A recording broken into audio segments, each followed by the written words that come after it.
Eh, jadi saya itu sejak jam 6 itu sudah ada di gudang KPU. Jadi untuk memastikan seluruh logistik kata itu dalam keadaan aman, tidak ada permasalahan, aman dari banjir, aman dari gangguan yang lain. Mulai dari 1 minggu yang lalu kita sudah melakukan packing surat suara untuk kita masukkan di dalam kotak, dan H-3 itu akan kita distribusikan ke sejumlah 75 kelurahan untuk distribusi logistik.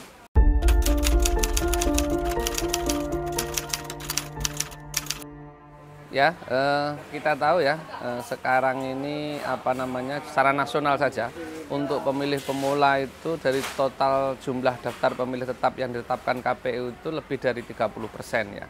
Kalau di Bantul konteksnya ada 110.074 pemilih pemula atau sekitar 19,3%. Itu ada pemilih pemula yang ada di Bantul.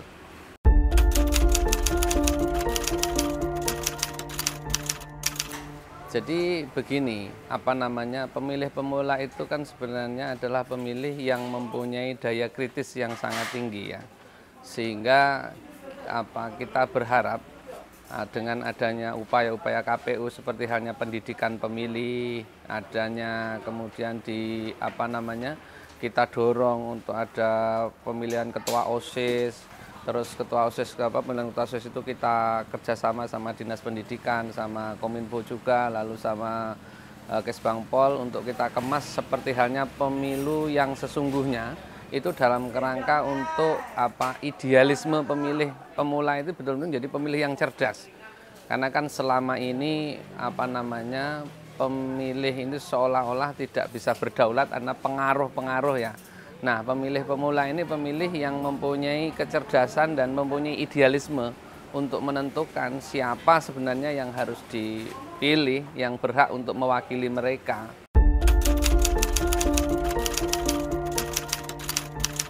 Sangat krusial kalau kita lihat dari jumlah tadi itu kan ada 19% ya, lebih itu artinya itu mempengaruhi bagaimana nantinya demokrasi di Bantul, konsolidasi demokrasi di Bantul itu tidak lagi demokrasi yang hanya semata-mata karena mau memilih karena ada uang, memilih itu karena paras mukanya atau tapi benar-benar karena kita berharap pemilih pemula yang mempunyai kecerdasan di atas rata-rata itu, nah itu menentukan pilihannya itu tadi berdasarkan visi dan misi calon yang akan dipilih.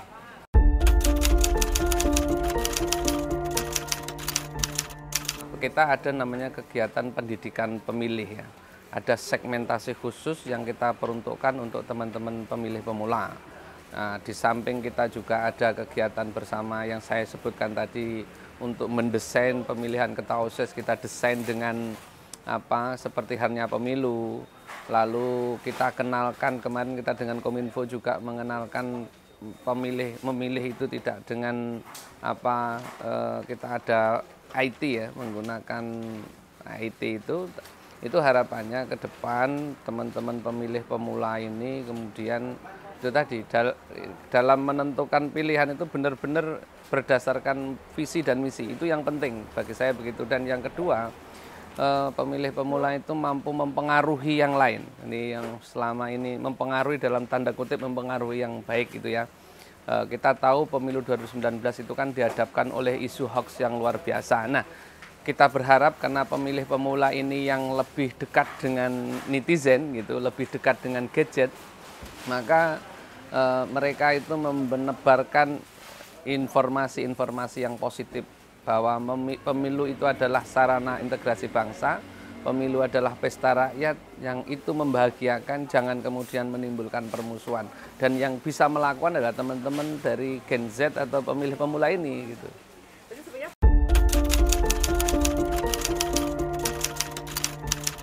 Ya begini, memang begini, di Indonesia itu memilih itu hak ya, belum sebagai suatu kewajiban. Kalau kita bicara tentang sistem demokrasi di negara-negara yang memilih itu suatu kewajiban. Tapi di Indonesia itu hak setiap warga negara. hak konstitusi yang diatur, karena pemilu itu adalah menentukan masa depan bangsa dengan menitipkan kepada perwakilan-perwakilannya tadi, sehingga dalam membentuk karakter pemilih ini kita tidak bisa instan ya.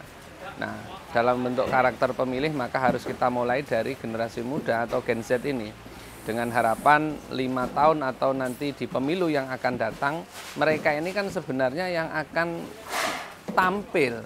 Sekarang mereka memilih, bisa jadi 5 tahun yang akan datang mereka itu yang akan kita pilih gitu loh. Harapannya begitu. Kalau kita melihat negara-negara tetangga itu, pemimpin muda itu kan sudah, yang ada di legislatif kan sudah mulai banyak gitu loh. Nah, di Indonesia ini yang perlu kita tingkatkan gitu loh, yang mempunyai jiwa muda, yang terus kemudian mengetahui apa yang menjadi keperluan anak-anak muda.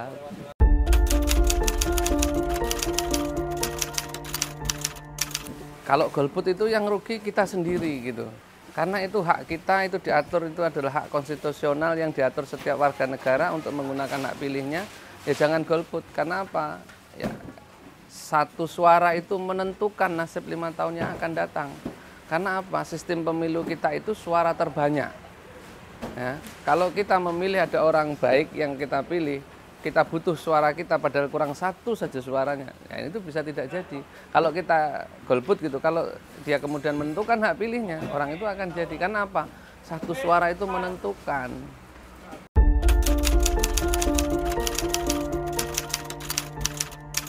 Iya, kita ini sebagai wedding organizer saja, panitianya saja yang punya hajat besar itu peserta pemilu. Siapa peserta itu? Pertama partai politik, yang kedua adalah pasangan calon presiden dan wakil presiden, yang ketiga adalah perseorangan di Dewan Perwakilan Daerah atau DPD. Nah, ini yang punya hajat. Ya sebenarnya gitu. Dan kita kan hanya KPU ini hanya sebagai panitia. Hanya sebagai panitia, maka sukses atau tidaknya keberhasilan itu ya juga tergantung sama pesertanya juga.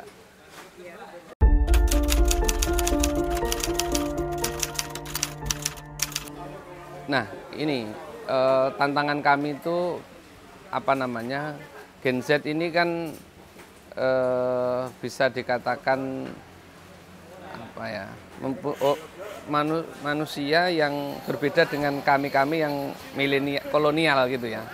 Sehingga KPU dalam mendekati teman-teman milenial atau Gen Z ini harus inovasi. Harus mempunyai inovasi yang menggunakan bahasa mereka, jangan menggunakan bahasa kami. Kalau kita berbicara demokrasi, kalau kita bicara pemilu, ya jangan kemudian membuat mereka jenuh aja. Maka kita harus mengemas kegiatan-kegiatan pendidikan pemilih ini yang menggunakan bahasa mereka, jangan menggunakan bahasa orang-orang kolonial kayak saya ini. Itu. Maka menggunakan bahasa-bahasa mereka. Itu yang menjadi tantangan kami.